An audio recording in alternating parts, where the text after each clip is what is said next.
नमस्कार। आज हम बच्चों की देखभाल और संरक्षण के उन सामान्य सिद्धांतों पर चर्चा करेंगे, जिनका पालन किशोरों के लिए न्याय प्रदान करते समय करना आवश्यक है। किशोर न्याय अधिनियम 2015 की धारा 3 में सामान्य सिद्धांत दिए गए हैं, जो सरकार, न्यायालय तथा अन्य एजेंसियों को किशोर न्याय अधिनियम के प्रावधान लागू करने में मार्गदर्शन करते हैं। पहला सिद्धांत निर्दोषता का अनुमान है। इस सिद्धांत के द्वारा यह माना गया है कि 18 वर्ष की आयु तक किसी भी बच्चे को किसी भी दुर्भावनापूर्ण या आपराधिक इरादे से निर्दोष माना जाएगा। यह सिद्धांत मानता है कि कानून के साथ संघर्ष में शामिल बच्चों द्वारा किया गया कोई भी कार्य दुर्भावनापूर्ण इरादे के बिना किया गया है।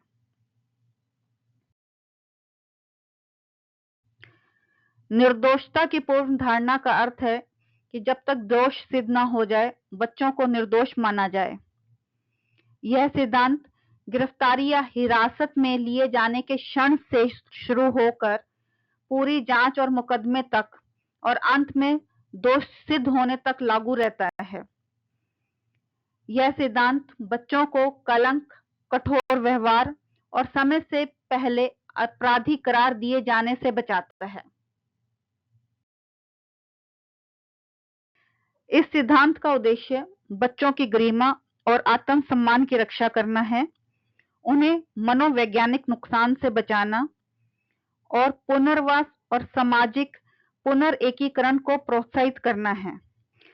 यह सिद्धांत सुनिश्चित करता है कि व्यवस्था दंड के बजाय सुधार पर केंद्रित हो। यह सिद्धांत पुलिस और किशोर न्याय बोर्ड द्वारा मानवीय व्यवहार सुनिश्चित करता है, जैसे कि बच्चों के अनुकूल पूछताछ प्रक्रियाएं, हथकड़ी या जेल जैसी सजा नहीं देना, वयस्क अपराधियों से अलग रखना, पहचान की गोपनीयता बनाए रखना।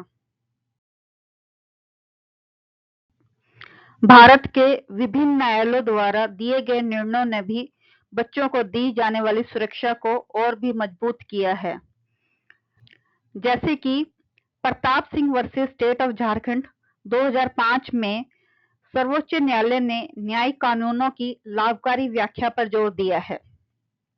इसी तरह Hariram versus state of Rajasthan 2009 में यह माना गया कि मुकदमे के किसी भी चरण में किशोर होने का दावा पेश किया जा सकता है।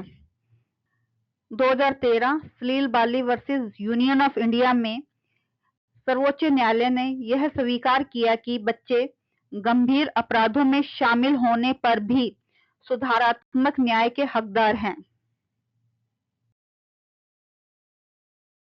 यद्यपि परिस्थितिजन्य साक्ष्य कानूनी रूप से स्वीकार्य है, फिर भी इनसे आरोपी के निर्दोष माने जाने के अधिकार का हनन नहीं किया जा सकता। साक्ष्य प्रत्यक्ष अवलोकन पर नहीं, बल्कि अनुमान पर आधारित होता है। यह परिस्थितियों के माध्यम से अप्रत्यक्ष रूप से तथ्यों को सिद्ध करता है। इसीलिए इसमें उद्देश्य, अंतिम बार देखा जाना, आचरण, बरामदगी की बहुत बड़ी भूमिका होती है। परिस्थितिजन्य साक्ष्य के लिए तार्किक तर्क की आवश्यकता है, इसीलिए प्रत्येक परिस्थिति को स्वतंत्र रूप से सिद्ध किया जाना चाहिए। किशोर न्याय में परिस्थितिजन्य साक्ष्य को तभी महत्व दिया जाना चाहिए जब इसमें बच्चों की मानसिक और भावनात्मक परिपक्वता का ध्यान रखा जाए। दूसरा, इकबालिया बयान और आचरण की सावधानी पूर्वक जांच की जाए। तीसरा, परिस्थितिजन्य साक्ष्य वयस्कों के मुकदमे की तुलना में अधिक मजबूत होना चाहिए।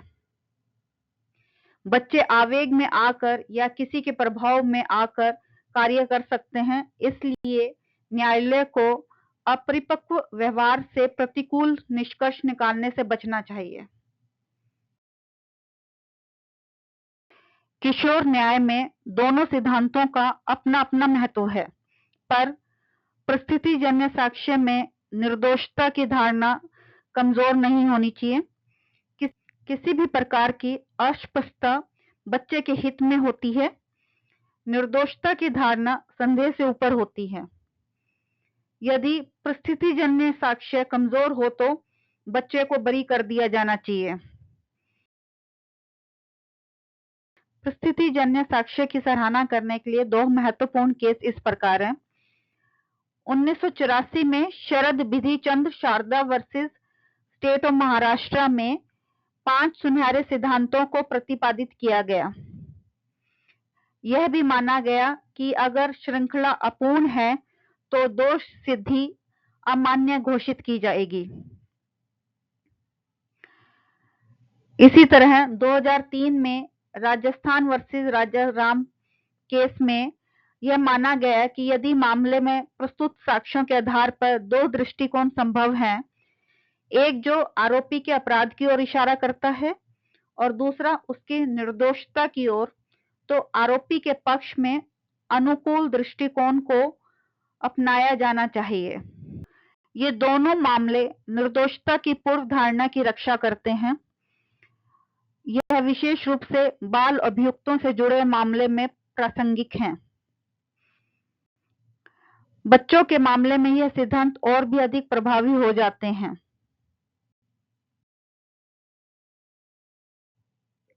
अंत में यह कहा जा सकता है कि निर्दोषता की पूर्ण धारणा किशोर न्याय का आधार है। परिस्थितिजन्य साक्ष्य भी निर्दोषता की पूर्ण धारणा के सिद्धांत का सम्मान करते हैं। किशोर न्याय अधिनियम और विभिन्न न्यायिक कानून बच्चों के लिए दंडात्मक नहीं बल्कि देखभाल उन्मुख न्याय सुनिश्चित करते हैं। This series would be continued further to explain other important aspects as much as juvenile justice in detail. And subscribe to our channel. This would be helpful for all the individuals, including professionals in legal field. Do continue to watch this series and share your feedback by way of comments.